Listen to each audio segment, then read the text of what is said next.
Good evening, everyone, and welcome to the All right, applause already.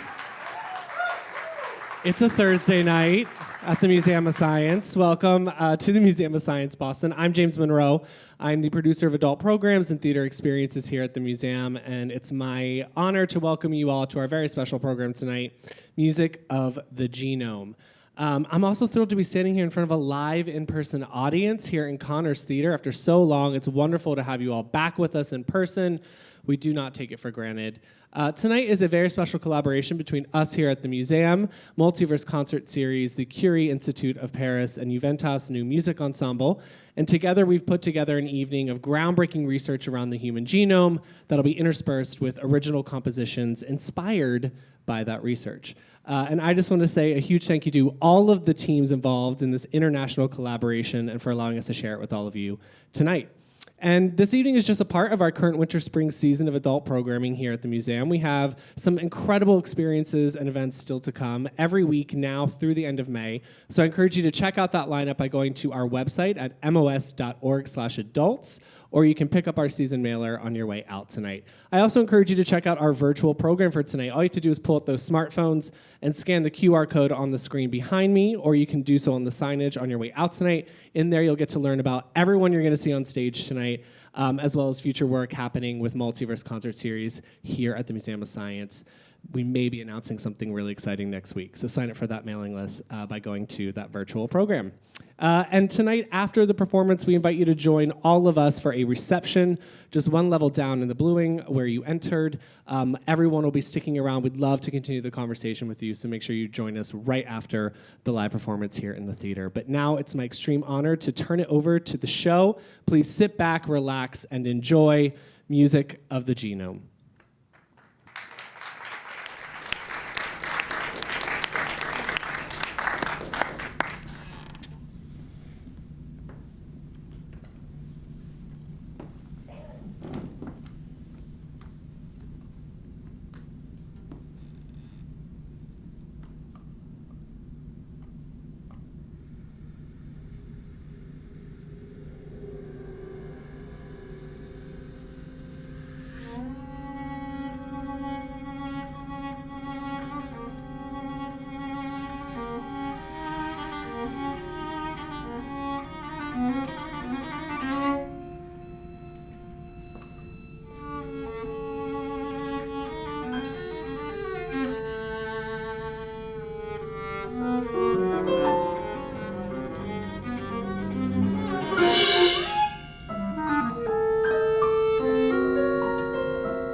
When DNA Makes Loops by the wonderful Amir Bitran there, performed by the Juventas Ensemble. DNA making loops, that's something that's happening all the time, but perhaps only a few special people in this room are aware of it and thinking about it.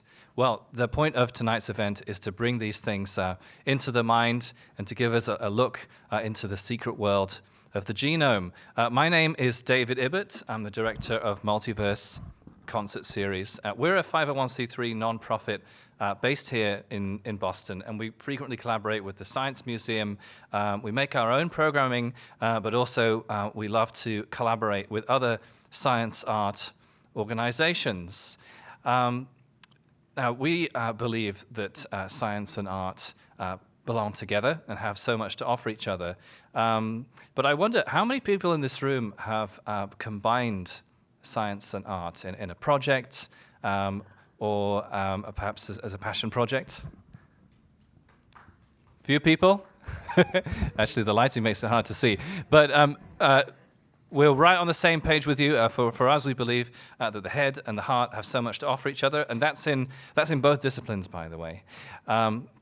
And for some of you, this might be your first time experiencing this kind of fusion. And to you, welcome. We would love to know what you think of this event. We work very hard to interweave the disciplines and the different kinds of presentation, be it lecture, be it musical performance, sometimes music videos and dance. We'd love to know what you think afterwards. So, music of the genome, in particular looking at the genome and the nucleus.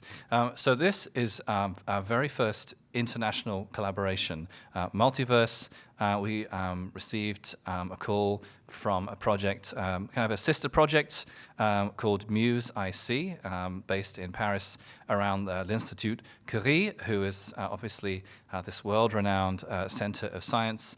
And they have a commissioning project for composers, matching them up with labs, and their project has been going for some time.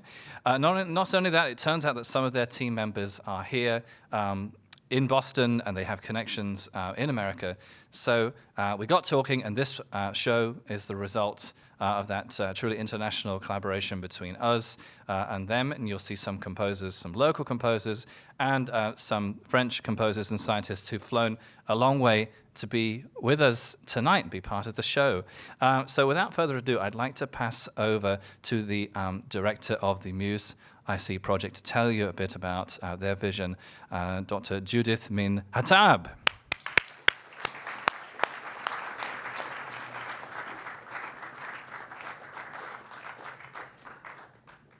Thank you very much, David. I'm very glad to be here tonight with you. So my name is Judith Min Hattab. I'm a researcher, a biophysicist at the Curie Institute in Paris. And I started this project in 2017 because I wanted to combine music and science in a real project. So the idea was to propose composers to write a piece of music inspired by a recent scientific discovery. But for that, we found composers and researchers who really wanted to try this new experience. And we really invited composers to meet researchers in their lab, to discuss with them, but also to see our experiments. And even sometimes they went on our microscopes, so it was really interesting adventure. So when I started, I had the pleasure to meet very famous researcher, Leonid Miani, who is working here at the MIT. And he, right at the beginning of the project, he wanted to participate, and I was really happy. So tonight, Leonid Miani is here to tell you a little bit about his research. So please welcome Leonid Miani. All right. It's a pleasure being here at the museum where my kids grew up, so close to MIT. And it's a big honor to be selected to be part of this program. And thank you, Judith and Amir, for having me. So let me tell you a little bit about the research that my group does at MIT that inspired the music that you just heard. So what my group studies is DNA, and not a short piece of DNA that would be a double helix, an iconic image of a double helix that I'm sure you're all familiar with, but DNA in all its lengths. So every cell of your body contains 2 meters or 6 feet of DNA. And this 6 feet of DNA are somehow packed inside a tiny, tiny nucleus of a cell. So this is just a little toy from our lab that we kind of use to inspire ourselves. And the question that we would like to address is how DNA is organized inside the nucleus. And not only that, but how DNA is reorganized when the cells are growing and dividing. So I'll first show you some a short video where you can see DNA in red. And you see how during cell division, the DNA is being compacted and then undergoes this major transformation from relatively random structures to this beautiful elongated chromosomes that then go to 2 daughter cells. Just enjoy seeing this process. But it's completely unknown was unknown how this is actually happening, how DNA from this rather unfolded state becomes like this, acquires this elongated shape. So from the kind of more broad perspectives, the way we think about this is, so this is a microscopy, again, so that's a microscopy of a cell where each chromosome is labeled in its own color. So you see each chromosome occupies some volume, some territory, but at the same time, there isn't much of an organization in each chromosome. So it's kind of random there occupying some space, like clothings. And then you need to be ready to divide. So when you need to be ready to divide, so one cell needs to turn into 2 cells. So every piece of clothing should go into 2 copies. Again, here are chromosomes before cell is about to divide in this microscopy slide. And you can think about this essentially as like tightly packing every chromosome, putting it in a box or in a luggage. And so that's another one. So now they're ready to go into 2 daughter cells. And the question is, who folds your DNA? Right? Somebody should be doing this. And we've been thinking about this problem. And in 2013, collaborating with our colleague at UMass Medical Center, Job Decker, and a fellow physicist at Northwestern University, John Marco, we were thinking about a potential way of solving this problem through a then hypothetical machine that can land on DNA and form a progressively larger loop. So this machine, we call it loop extruders, can be kind of reeling DNA in on both sides into a loop. And then the question is, what would happen if many machines do this at the same time without any coordination with each other? And so to answer the question, like what many machines like this can do, we as theoretical physicists decided to set up computer simulations of this process. So what you see now is essentially a model of a chromosome in this kind of disordered state, disorganized state. And then you'll see what's going to happen to it when loop extruders are going to land on it. On the right side, you can think about this as X-ray, sort of looking through this chromosome, and loop extruders, these little motors that can form loops, are shown in red. So you'll see what's going to happen when I turn on these motors, and how they will be reorganizing chromosomes, this particular chromosome. So you'll see that this chromosome gets kind of, colors get segregated, so it acquires this kind of elongated shape gradually. And it starts looking a little bit like these red chromosomes that I showed you earlier in the microscopy video.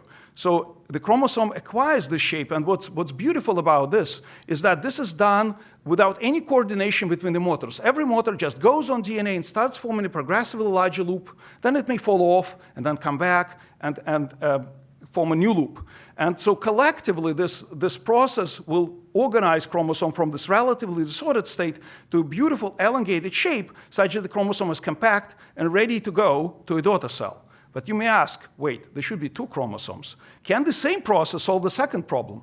Imagine you have 2 chromosomes, one in red, one in blue, and now you need to segregate them, so each one needs to acquire the shape. Can the same process actually solve this problem?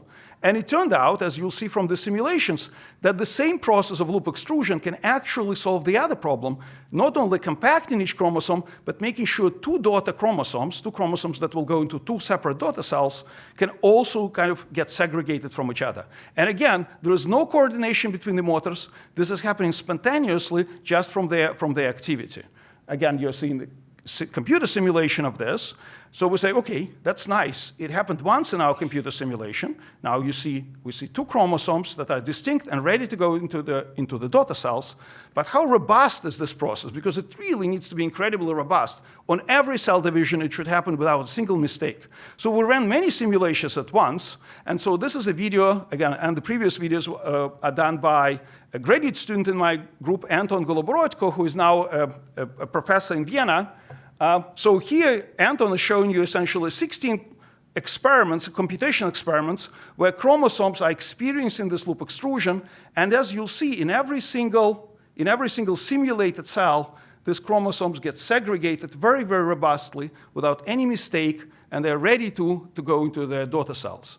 So that was our hypothesis that we put forward in 2015 and 2016.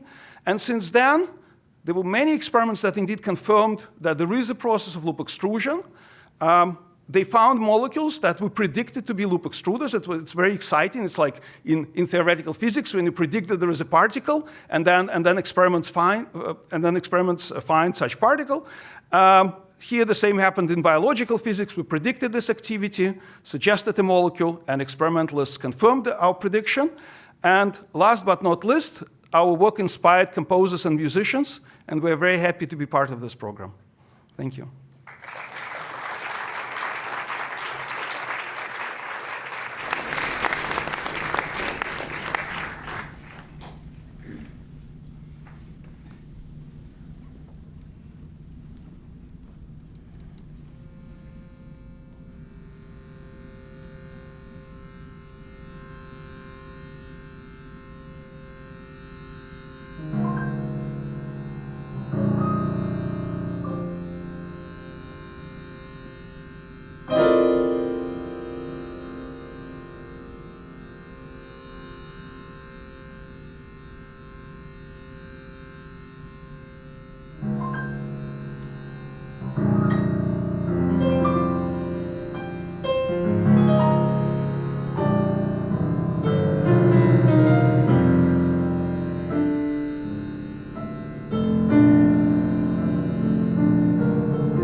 So following Leonid Miani's presentation, I'm going to talk to you about the big question we ask in the lab. So how nuclear organization is modified in different conditions. So we know that in our body we have cells, we have nuclei inside the cells, and inside the nuclei we can find the genome. The genome, it's a DNA molecule which is 2 meters long. It sounds incredible. And it is wrapped around small, small proteins that we call histones. They are here, the little white beads that you can see. So this DNA and histones is not organized randomly. Here we can see how it is organized in budding yeast. The DNA wrapped around histones will form chromosomes that you can see as line here. And the end of the chromosome, they touch the membrane of the nucleus. So in the lab, we study a very specific state of the cell cycle that is called quiescence. And this quiescence state, it occurs when the cells are starved. It was already known that in quiescence, the cells they enter into this state and they are very sleeping. They stop their activity. They are a little bit smaller and very dense. And we were wondering what happens to nuclear organization. And in the lab of Angela Taddei, they have shown that during quiescence, the nuclear organization is dramatically changed. As you can see in these pictures, on the left, you see a normal growing cell, while on the right, you can see a quiescent cells. And all the chromosomes that were in an open configuration in the growing cells, they will just close themselves, and all the ends of the chromosome will just collapse together to form this kind of hypercluster in the middle of the cell. And then we used a technique called super-resolution microscopy to better understand how nuclear organization is really changed in these quiescent cells at a very high resolution. And for that, we used single molecule microscopy. So in this technique, we can label histones, the protein you showed before I showed you before on DNA, and we can see individual histones one after another. So it will give us a very precise idea of where these histones are, and then we can reconstitute the nuclear organizations. And as you can see here on the left, we can see the nuclear organization in the nucleus of a yeast. It's a growing cell on the left, where you can really see here the fibers that I showed before. But on the right, this is the organization we have in a quiescent cell. So it's much more dense, smaller, and very isotropic, and extremely dense at the center of the nucleus. So we gave this story to a composer, Alexandra Dubois, and she translated this discovery and this image of the state of the cell during quiescence into a piece of music that she called Quintet for Quiescence. And you are going to hear this music at the end of the concert to finish and to close in a very quiet and dense state. I hope. So, but it's not the end of the concert yet, of course. Now I'm going to talk to you briefly about a second subject we are studying in the lab, which is quite different. But it's also about how our genome is changed when there is a perturbation or something, an event. So what we study also is what happens when our genome is damaged. In fact, each of our cells has a DNA break. So it's a very big event. It's a dramatic event because if you have this kind of double-strand break, the chromosome is broken in two pieces, basically. So as you saw in the first movie by Leonid Miani, it's a very important problem for the cell if it's cut in two. So there are different ways to repair the breaks in our cells already. And one of the pathways which is used by our cells to repair these breaks is to try to find an identical DNA sequence in the genome which is intact, and to use it as a template to repair the broken DNA.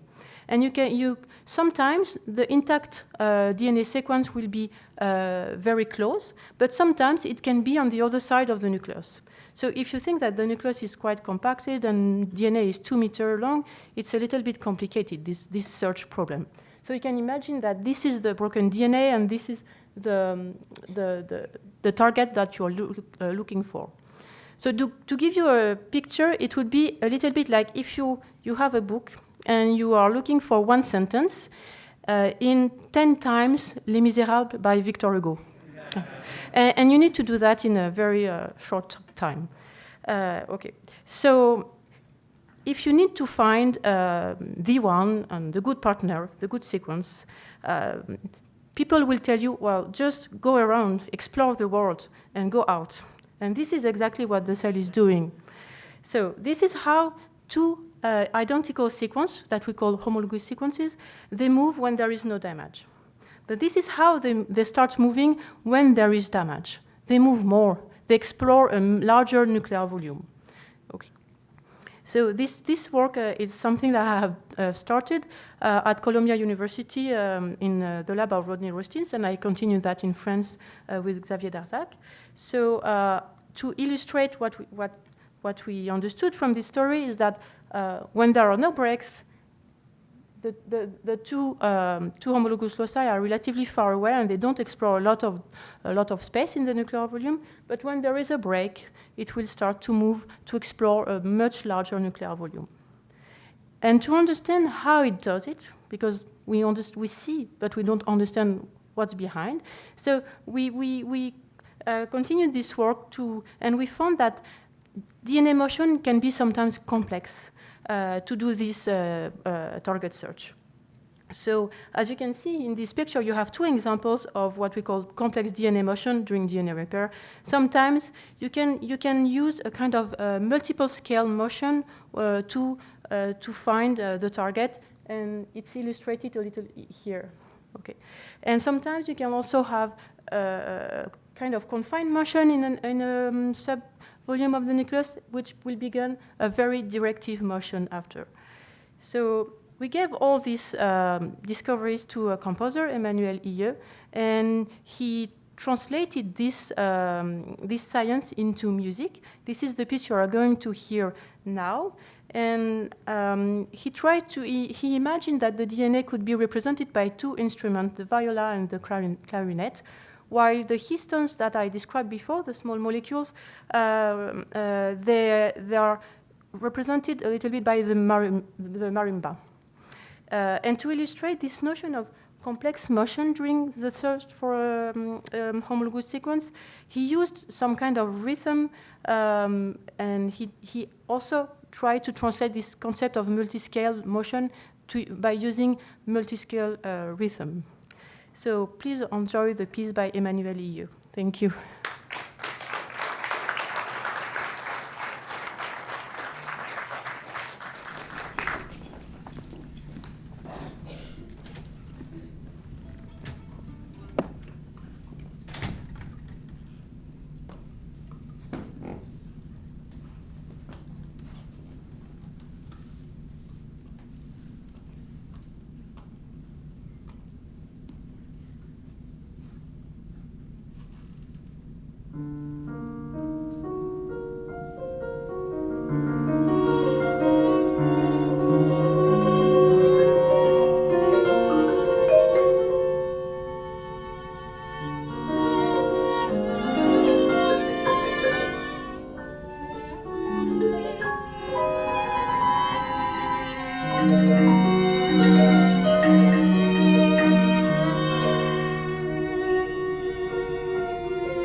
Hi, everybody. My name is Amir Bitran. I am the composer of the first piece you heard this evening, as well as the piece you are about to hear. I'm also a researcher myself in the field of biophysics, and I'm working in the laboratory of Eugene Shakhnovich at Harvard, where I am a PhD student in biophysics. And I'm very excited to tell you all a little bit about my research, which is going to inspire the piece that you're about to hear. And the title of this research is The Dance of Protein Folding in the Cell.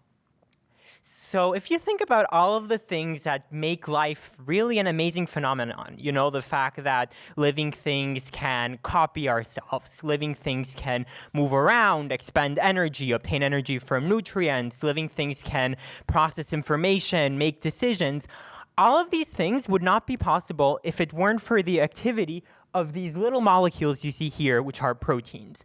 And proteins, in a sense, are very similar to macroscopic structures and machines like the Golden Gate Bridge here, in the sense that they need a very specific structure in order to be able to perform their functions. And just as if the pillars of the bridge were not in the right place, the bridge would collapse. When proteins don't have their correct structure at the more molecular level, actually they can often cause disease and prevent life from working normally. And the question that I want to understand, and that the Shakhnovich lab, which I'm working in, wants to understand, is how do proteins actually get these functional structures in the cell? It turns out that, you know, the topic of this concert is music of the genome, and the genome plays into things here in the sense that the genome actually provides the structural blueprint for proteins. The way that works is that if you look at what a protein is made up of, it's made up of these kind of beads here, which are chemical building blocks called amino acids. Our genes actually give the cell instructions for how to build this chain of amino acids in terms of which amino acid should kind of go in which place along the chain. And the very important thing about these amino acids is that each of them has its own physical and chemical properties. Some of them, for instance, have charge, and amino acids with opposite charge kind of attract each other, like to be together. Some of them are kind of greasy in their chemistry and like to be buried far away from water. And what ends up happening is that when you have a chain of these amino acids, each with its own kind of chemical properties and preferences, you can get this really beautiful phenomenon where they all talk to each other, interact, and basically fold up.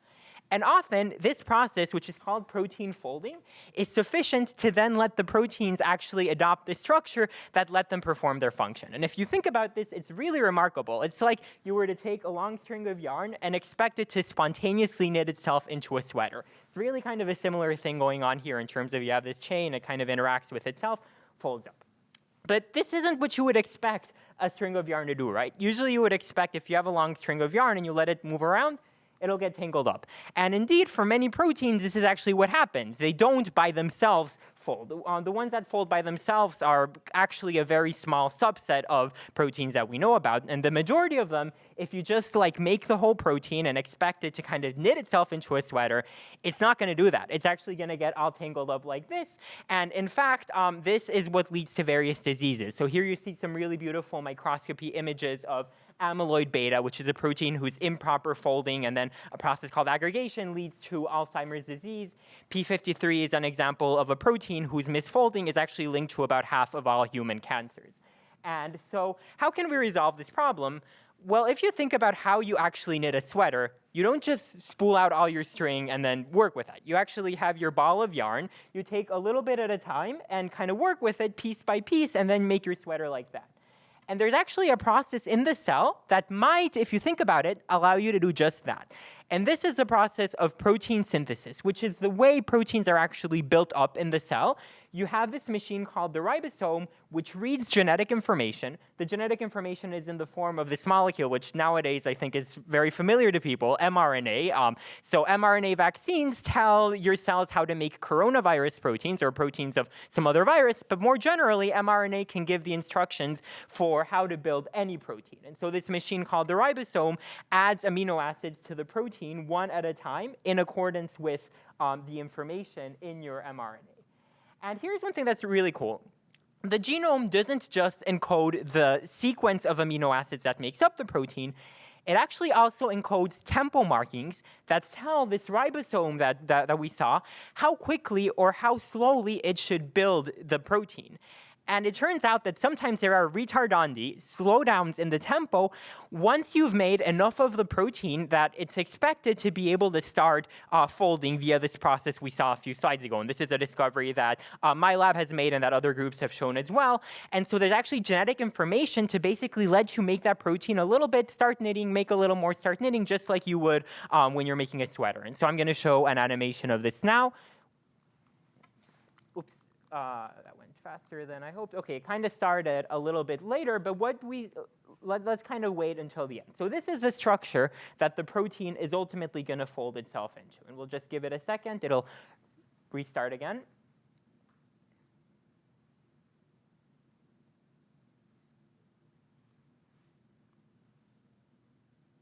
So here we see, again, that process of synthesis. And what we're going to see at some point is it's actually going to start to slow down a little bit, thanks to genetic information. So you see that kind of retardando. That gives time for a little bit here to start folding. We're going to see this process again very soon. Again, we're starting to see the synthesis slow down. Now the rest can actually fold. And thanks to these two types of genetic information, both the information that tells you what sequence to add the amino acids in and the information of how fast and how slow, you get this sort of dance in the cell where you get this coupling between the rhythm of protein synthesis and then the dance of protein folding. And so this is such a musical process. And as a composer, I couldn't resist writing a piece about my own research. And so this is the piece you're going to hear now by the fantastic Julia Scott Carey. And it's been so fun working with the Juventas Ensemble. And the dance that I chose to imitate protein synthesis and folding is the boogie woogie. And so you'll hear this boogie woogie inspired piece. I just thought it was like such a propulsive, fun dance. So without further ado, very excited to hear it.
That's our show.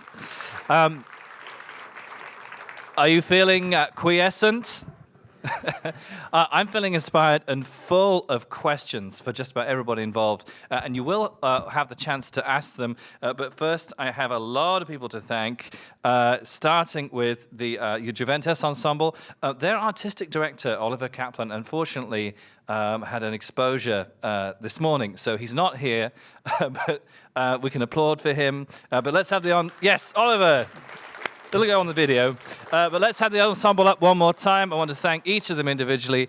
We've got Matthew Sinto, conductor, Wolcott Humphrey, clarinet, Sophia Skosley, violin, Benjamin Carson, violin, Lulu, viola, Minjin Chung, cello, Julia Scott Carey on piano, and Thomas Schmidt on percussion. Haven't they been incredible tonight interpreting this music? Next, please come onto the stage, the researchers who have made this possible. We've got Leonid Miani, we've got Judith Min Hatab, Amir Bitran. Please come on down. And then finally, the composers. Well, we already have one of our composers, Amir. We have Emmanuel here. Please come down. There's myself and Alexander Dubois, who couldn't be here. And finally, this would not be possible without the Subspace team and their producer, James Monroe, and his incredible team, Bethany Zeitz, the AV team. We love you. We can't wait to be back, and we will be back soon. Round of applause for them. I'm David Ibbott, and this has been a Multiverse Concert Series at the Science Museum. Now, we would love to meet you and chat, but let's not do it here. We've got a reception just out the door and down the way. We're all going to head over there right now. So without a delay, let's go enjoy our reception and ask all of your questions to these wonderful people. Thank you so much.